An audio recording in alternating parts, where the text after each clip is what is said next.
दोस्तों नमस्कार। दोस्तों, माना कठिनाई आने पर मनुष्य अकेला पड़ जाता है, लेकिन कठिनाई आने पर ही अकेला व्यक्ति मजबूत होना भी सीख जाता है। दीपक कभी किसी को कुछ नहीं बताता है, उसका परिचय तो उसका प्रकाश देता है। ठीक उसी प्रकार से आप अच्छे कर्म करते रहो, आपके अच्छे कर्म ही आपका परिचय देंगे और वो दुनिया को बता देंगे कि आप क्या है। नियत से ईश्वर खुश होता है और दिखावे से मनुष्य खुश होता है। यह आप पर निर्भर करता है कि आपको किसे खुश करना है, या तो मनुष्य को और या तो ईश्वर को। अगर आप खुश रहते हैं तो पानी की एक बूंद भी बरसात के समान होती है, और वहीं पर अगर आप दुखी होते हैं तो समंदर की भी क्या औकात होती है। दोस्तों, मन को हमेशा स्वच्छ रखो। मन हमको दो सीखे देता है। अगर वो दो सीखे हम अपनी जिंदगी में उतार लेते हैं तो जिंदगी में हम कभी भी किसी भी मोड़ पर हार नहीं मानेंगे। वो दो सीखे क्या हैं? अगर मन के पीछे ना लगा दो तो हो जाता है मनन, और यही ना अगर मन के आगे लगा दो तो नमन हो जाता है। अगर नमन और मनन ये दो शब्द आप अपनी जिंदगी में उतार लेते हैं और इसी के आधार पर चलते हैं तो आप जिंदगी में कभी भी दुखी नहीं हो सकते हैं। दोस्तों, ये जीवन बहुत ही अनमोल है। इसे पाने के लिए न जाने कितने जन्मों तक हमें संघर्ष करना पड़ता है, तब यह मनुष्य का जन्म मिलता है।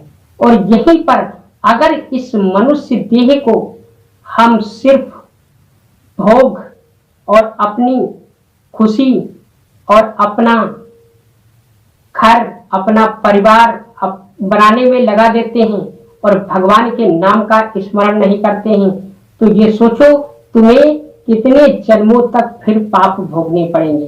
क्योंकि संसार में अगर हमको मनुष्य का शरीर मिला है तो मनुष्य का शरीर सिर्फ इसीलिए मिला है कि हम अपने इस जन्म को सार्थक कर दें। सार्थक कैसे किया जाता है? सार्थक करने के लिए हमें प्रभु के चरणों में अपने मन को लगाना पड़ता है। और प्रभु की भक्ति हमेशा इस प्रकार से होनी चाहिए कि मनुष्य में एक पागलपन हो। प्रभु से मिलने के लिए, प्रभु की पूजा करने के लिए मीराबाई ने पागलपन किया, उनको भगवान श्री कृष्ण ने अपनी मूर्ति में समा लिया। इसी तरह से सबरी ने पागलपन किया। सबरी से सब लोग कहते थे कि तू नीच जात की है। बड़े बड़े ऋषि मुनि जो तपस्या कर रहे हैं, भगवान उनके घर आएंगे या तेरे घर आएंगे, उसी सबरी का उपहास उड़ाती थी ये दुनिया।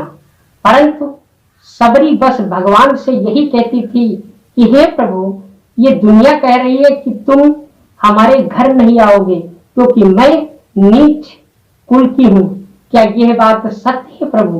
वो प्रभु से ही शिकायत करती थी। उसी के पागलपन की वजह से भगवान श्री राम उसके झूठे बेर खाए थे। वहीं पर नरसिंह को देख लीजिए। नरसिंह एक गरीब था और भगवान श्री कृष्ण जब हस्तिनापुर गए तो हस्तिनापुर में लोग अपने छतों पे, अपने घर के दरवाजे पे, रास्ते में लोगों की भीड़ लग गई। उनकी नजर सिर्फ भगवान श्री कृष्ण को देख रहे थे क्योंकि उनकी सूरत इतनी मनमोहनी थी। वहीं पर दुर्योधन ने श्री कृष्ण के लिए नाना प्रकार के स्वादिष्ट व्यंजनों का भी प्रबंध किया था और भगवान श्री कृष्ण को निमंत्रण भी दिया था। भगवान श्री कृष्ण को निगाहें सिर्फ नरसिंह को देख रही थी। वो उचक कर चारों तरफ देख रहे थे कि हमारा भक्त कहाँ है। वो दुर्योधन का व्यंजन छोड़ करके और उस नरसिंह के घर साग खाया था। हमारे दीनानाथ, हमारे प्रभु ऐसे ही दयालु हैं। उधर सुदामा को देख लीजिए, फटे हाल में जब वो प्रभु के समीप गया तो वो तंदूर ले गया था पोटली में बांधकर, और उनका ऐश्वर्य देखकर वो उन चावलों को छुपा रहा था, मगर भगवान श्री कृष्ण ने उन चावलों को छीन करके खाया। क्यों? क्योंकि सुदामा में भी भक्ति का पागलपन था। इस संसार में जिसने भी भक्ति का पागलपन किया है, भगवान उसका जीवन सार्थक कर दिया है। तो भगवान को कभी मत भूलो। ये है दुनिया, जो भी है, जो भी रिश्ता आपका है, ये सिर्फ मतलब की है। कोई आपका बगैर मतलब के आपसे ना तो बात करता है और ना ही कोई आपका साथ देता है।